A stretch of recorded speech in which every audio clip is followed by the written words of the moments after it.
মানুষের মধ্যে পুনর্জন্ম আর পুনরুত্থান দুটো এক নয়। আগের ভিডিওতে বলেছিলাম, কিন্তু এই ভিডিওটাতে আরও একটু ভালো করে বলার চেষ্টা করছি। পুনর্জন্মটা সেই মানুষেরই হবে যে মানুষ পবিত্র রূপ, পবিত্র আত্মা, পবিত্র নফস, পবিত্র কলব নিয়ে হাজির হবে এবং সে নামাজিদের সঙ্গে সামিল থাকবে। সামিল থাকার পরে সে নামাজটাকে কায়েম রাখতে পারবে, তাদেরই পুনর্জন্ম হবে। পুনর্জন্ম বিষয়টা আগে ভালো করে বুঝতে হবে। পুনর্জন্ম বিষয়টা কি? যেটা শরীরের মধ্যে যা কিছু আছে, অর্থাৎ পুরো বডিটা, টোটাল বডিটাই পুনরায় জন্ম নেবে। এবার বডির মধ্যে এ টু জেড, পা থেকে মাথা পর্যন্ত যা কিছু আছে সবটাই, ব্রেন, হৃদয়, চোখ, কান, মুখ, সবটাই, তার হাত পা সবগুলি পুনরায় জন্ম নেবে। সেটাই হচ্ছে পুনর্জন্ম।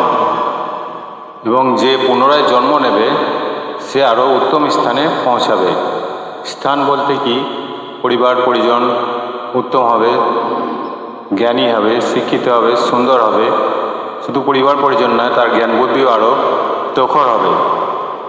এমনকি তার আর্থিক অবস্থাও আরও ডেভেলপ হবে। কারণ আল্লাহ তো ওয়াদা করেই দিয়েছেন আগে যে জান্নাতের উত্তম জায়গায় দাখিল করা হবে, তাদেরকে কোনো দুঃখ কষ্ট স্পর্শ করবে না। এটা পুনরুত্থান, সেটা কি? যে সমস্ত বিষয়গুলো আমি বললাম আগে, যে পবিত্র কাজ, পবিত্র মানসিকতা, পবিত্র কলব, পবিত্র ব্রেন, সবগুলোকে ঠিক রাখার পর এবং নামাজে সামিল যদি না থাকতে পারে, তাহলে কী হবে? তার পুনরুত্থান ঘটবে। পুনরুত্থান আর পুনর্জন্ম দুটো সম্পূর্ণ আলাদা, একই নয়। যখন যে কোনো মানুষ যখন আল্লাহর বিধানের বাইরে চলে যাবে, আল্লাহর বিধানের বাইরে যে মানুষ চলে যাবে, তখন কি হবে? সে শয়তান হয়ে যাবে। শয়তান হয়ে যাবে অর্থাৎ জন্তুর আচরণ করবে। যতগুলো জন্তুর আচরণ করবে, সেই জন্তুর মধ্যে একে একে তাদের ঘরে পুনরায় জাগ্রত করা হবে, অর্থাৎ পুনরায় উত্থাপন করা হবে, জাগিয়ে তোলা হবে, অর্থাৎ জাগিয়ে দাঁড় করানো হবে। সেইগুলো কোনটাকে? তার যে চরিত্রের মধ্যে যে ত্রুটিগুলো থাকবে, ভুলগুলো, যে এত কিছু পাপ করেছে, সমস্ত পাপের সব বিষয়গুলো কি জাগিয়ে তোলা হবে। সেটা পশুর মধ্যে, অর্থাৎ জন্তুর মধ্যে। যে সমস্ত জন্তুর আচরণগুলো করবে, সেই জন্তুর মধ্যেই পুনরায় যে সমস্ত জন্তুর আচরণ মানসিকতা নিয়ে করবে, সেই মানসিকতাটা তার মনের যে প্রবৃত্তির মধ্যে যে মানসিকতাটাকে পুষে রেখে দিয়ে যে জন্তুর আচরণগুলো করবে, সেভাবেই তাকে পুনরায় জাগ্রত করা হবে। জাগ্রত করে আবার সেইভাবেই তাকে পুনরুত্থান করা হবে, অর্থাৎ প্রাকৃতিকভাবে পুনরুত্থান ঘটানো হবে। প্রাকৃতিকের দ্বারা ঈশ্বর ঘটাবে। যেমন সূরা আনাম, 6 নম্বর সূরা আনামের 133 নম্বর আয়াতে বলছেন যে তোমাদের প্রতিপালক অভাবমুক্ত, অতীব দয়াশীল। তিনি ইচ্ছা করলে তোমাদের অপসারিত করে যে কাউকে তোমাদের স্থলাভিষিক্ত করতে পারেন। যেমন তোমাদের উত্থান ঘটিয়েছেন অন্য এক সম্প্রদায় থেকে। তার মানে তোমাদের যে উত্থান ঘটিয়েছে, অন্য একটা সম্প্রদায় ছিল, মানুষ কিন্তু একটাই সম্প্রদায়, অন্য একটা সম্প্রদায় থেকে উত্থান ঘটিয়েছেন। এটা হচ্ছে সূরা আনামের 133-এ পুনরুত্থান। সূরা আম্বিয়ায় 11 নম্বর আয়াতে বলছে ক্রমাগত সীমালঙ্ঘনরত কত জনপদকেই না আমি ধ্বংস করেছি, ওদের উপর অন্য জাতির উত্থান ঘটিয়েছি। তাহলে ওদের উপরে অন্য জাতের উত্থান ঘটিয়েছে, মানুষ জাত নয়, সেটা অন্য জাত। মানুষ একটাই জাত, আমি বলছি পরে। 21 নম্বর সূরার আম্বিয়াতে 92 নম্বরে আয়াতে বলছে যে হে মানুষ, তোমরা একই জাতি আর আমি তোমাদের প্রতিপালক, তোমরা শুধু আমারই ইবাদত করো। তাহলে মানুষ হচ্ছে একটাই জাত, আর অন্য জাতি থেকে যখন উত্থান ঘটায় বা মানুষ থেকে অন্য জাতিতে নিয়ে যায়, সেটা হচ্ছে জাতি চেঞ্জ করে, কিন্তু মানুষ একটাই জাত।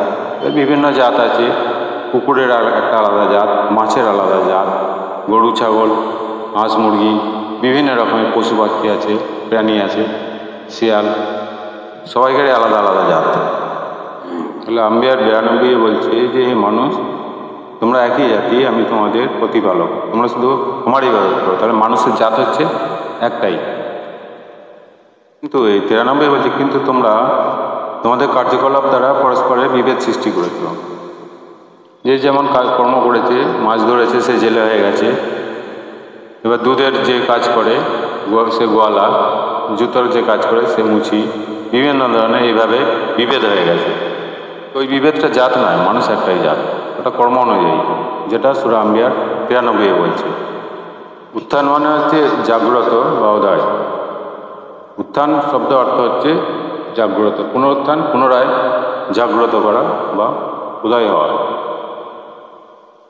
আর পুনর্জীবিত যেটাকে বলা হচ্ছে বা পুনর্জন্ম, সেটা হচ্ছে পুনরায় জীবন লাভ করেছেন এমন।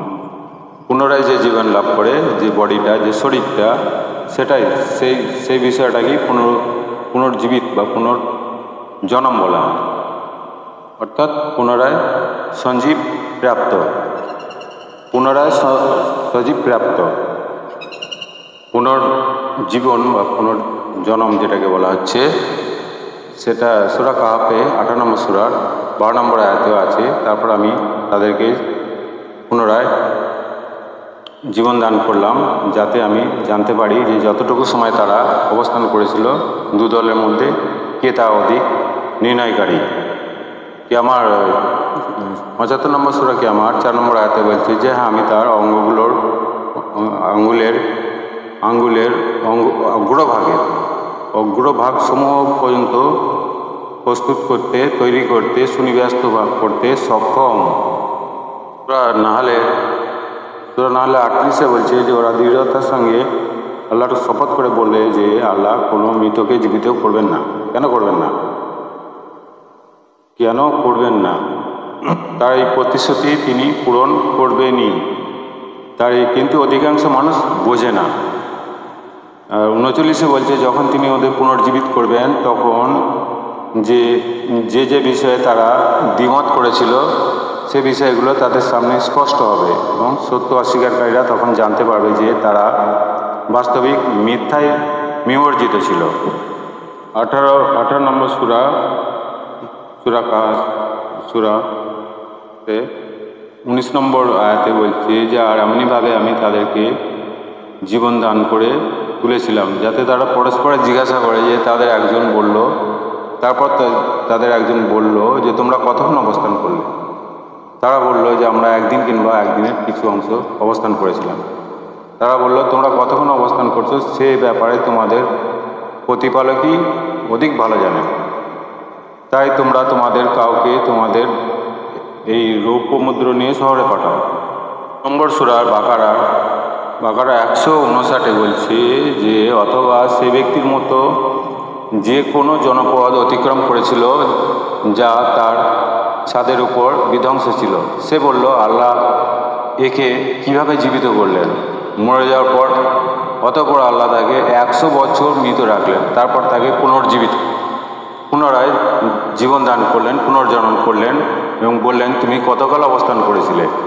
সে বলল আমি একদিন অথবা একদিনের কিছু সময় অবস্থান করেছিলাম। তিনি বললেন বরং তুমি 100 বছর অবস্থান করেছো, সুতরাং তুমি তোমার খাবার ও পানীয়ের দিকে তাকাও, সেটি পরিবর্তন হয়নি। তাহলে মানুষ যদি হয়, মানুষের খাবার তো পরিবর্তন হবে না।